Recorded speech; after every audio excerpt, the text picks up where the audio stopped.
So dehydration is quite commonly occurring in athletes partaking in prolonged exercise, particularly in the heat. Dehydration is in fact characterised by a loss of body mass of anything in excess of 2%. Whilst a wealth of data exists on dehydration's effects on cardiovascular, kidney and cognitive function, relatively little is known about the effects on pulmonary function. In fact, there are only 3 published studies on the topic. The first of these 2 examined research in a healthy population, but ended up proving a little bit contradictory. So the first one found an increase in forced expiratory volume in 1 second, which is the index of airway caliber, whereas the second found a decrease in the same value. More recently, in our research group, in a group of symptomatic asthmatics, we found that there was a 2% decline in forced vital capacity, which is an indication of airway trapping and small airway collapse, in fact. This is surprising given that in the previous two studies, no such phenomenon was found. So it's unclear whether or not the decline observed in the Simpson study was population specific or whether it observes in the general population. So in order to examine this, we developed a few aims. So the first aim of this study was to establish the impact of exercise-induced whole-body dehydration on small airway function in healthy active humans. As well as that, we wanted to determine the mechanisms that underpin any potential changes. And as nitric oxide has a role in the regulation of bronchial tone, measurements of exhaled nitric oxides were determined to be able to assess indirectly changes in bronchial tone. Thusly, our hypotheses for this study were that exercise-induced dehydration would result in a reduction of indices of small airway function in healthy asymptomatic individuals, as well as a result in variation of bronchial tone through limited release of nitric oxide. In order to test these hypotheses, we created a randomized crossover study involving 8 healthy, endurance-trained athletes. They visited the lab on 4 occasions. First of these was an initial test to test VO2 max, and the second was a familiarization session in which they were exercising in the experimental conditions, as well as running through all the lung function testings to familiarize themselves with the protocol. Then they visited the laboratory on 2 separate occasions for the experimental conditions, and we'll go into a bit more about those in a second, but they were dehydrated and euhydrated states. The dehydration was designed to elicit a 2 to 4% decline in body mass. The way in which we did that was they exercised in a heat chamber for 2 hours at 55% of VO2 max, and the heat chamber was at 35 degrees Celsius with a 50% humidity. As with our previous research, small airway function measurements were assessed through a combination of spirometry and full-body plethysmography, and as alluded to earlier, the secondary outcome of bronchial tone was assessed through exhaled nitric oxide. The slide here expands a little bit on the experimental visits. As you can see, they turned up to the laboratory in the morning, rested, alcohol and caffeine free. They had baseline lung function measurements taken, as well as new body mass. They then embarked on a 2 hours exercise designed to either hydrate them or maintain that level, during which time they're obviously not allowed to consume any fluid in the dehydration protocol.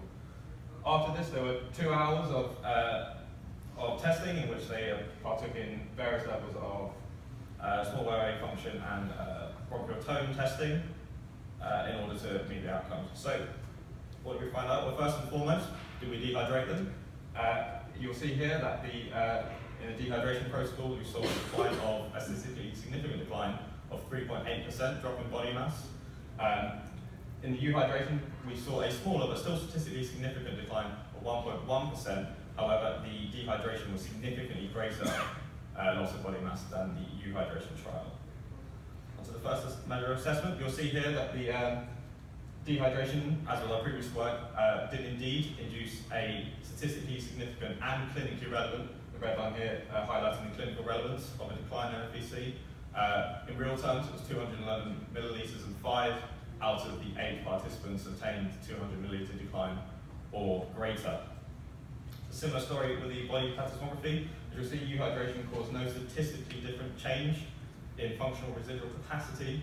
However, in the dehydration trial, you'll see in the 65 minutes post-exercise, you'll see a statistically significant increase in that parameter.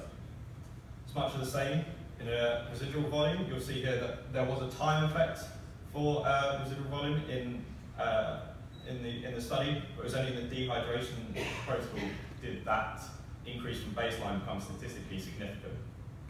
Altogether, these results, with the decline in FVC we saw earlier, suggest that dehydration has in fact compromised small airway function. If we then look at the results for bronchial tone, exhaled nitric oxide, you'll see here that there was no statistical difference between baseline values nor were there any time effects or intervention effect noticed for exhaled nitric oxide. Therefore, it's unlikely that the observed declines we've seen earlier were mediated by changes in nitric oxide. So, for the first time, we demonstrated that small airway function in healthy individuals in a state of moderate to severe dehydration is in fact compromised. This does contradict the existing research in healthy participants, but is in line with the most recent research in asthmatics. A possible mechanism underpinning the difference between the research in healthy participants and ours may lie in the way in which dehydration was induced. So in our study, we used exercise-induced dehydration in the heat with fluid restriction, which constitutes a more ecologically valid approach that it invokes intracellular dehydration, whereas the use of diuretic drugs, as done in previous research, induces extracellular dehydration, which then in turn is somewhat different. It's very possible that the intracellular dehydration limits water release from subepithelial cells, resulting in the observed difference we have noted today. It is in line with the most recent research in asthmatics. Interestingly enough, despite our study inducing a greater level of dehydration than the Simpson study, we actually observed a smaller decline in FVC. It is possible that an explanation behind this may be found in the work from Parkland College, which found that individuals with asthma levels of EIB may in fact have a possible dysregulation of fluid at the airway surface lining, which may explain why they experienced a greater impact despite having lesser levels of dehydration. In line with the work from Simpson et al., we proposed the following mechanism for exercise-induced dehydration.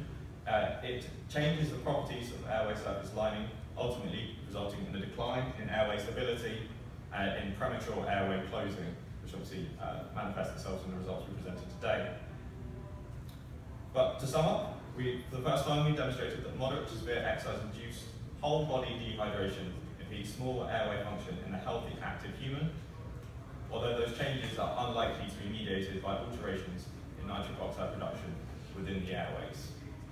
Future research will look at the practical implications of that, particularly with reference to endurance athletes. So I haven't been given a yellow card, so thanks for listening. I just want to say thank you to my supervisors in the audience for her patience more than anything else, I think. Thank you.